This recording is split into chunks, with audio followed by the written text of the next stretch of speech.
அனைவருக்கும் வணக்கங்க. தமிழ்நாடு குடிமை பணிகள் தேர்வாணையம்னு சொல்லக்கூடிய டிஎன்பிஎஸ்சியிலிருந்து ஒரு அருமையான வேலைவாய்ப்பு வெளியாகிருந்திருக்கு. என்ன வேலைவாய்ப்புன்னு பார்க்குறீங்களா?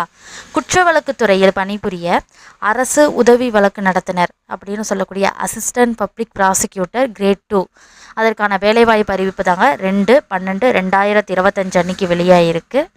இந்த வேலைக்கு பார்த்தீங்கன்னா ஆன்லைனில் அப்ளை பண்ணிக்கலாம். மொத்தம் 61 வேக்கன்சி இருக்குங்க.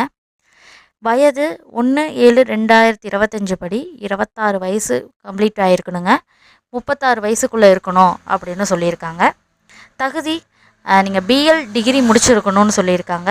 தமிழ் பற்றிய அறிவு இருக்கணும்னு சொல்லியிருக்காங்க. நீங்கள் கிரிமினல் கோர்ட்டில் நீங்கள் வேலை செஞ்சுருக்கீங்க அப்படிங்கிறதுக்கான 5 இயர்ஸ் எக்ஸ்பீரியன்ஸ் சர்டிஃபிகேட்டும் கேட்டிருக்காங்கங்க. அப்ளை பண்ண லாஸ்ட் டேட்டு பார்த்தீங்கன்னா 31/12/2025ங்க. இந்த வேலைக்கு ப்ரிலிமினரி எக்ஸாம் மெயின் இன்டர்வியூ அப்படி தாங்க தேர்ந்தெடுக்கிறாங்க. இந்த இதை பற்றி இன்னும் டீட்டெயிலாக தெரிஞ்சுக்க நினைக்கிறீங்க அப்படின்னா அஃபிஷியல் வெப்சைட் www.tnbc.government.in அந்த அஃபிஷியல் வெப்சைட்டில் நீங்கள் செக் பண்ணுங்கள். நன்றி.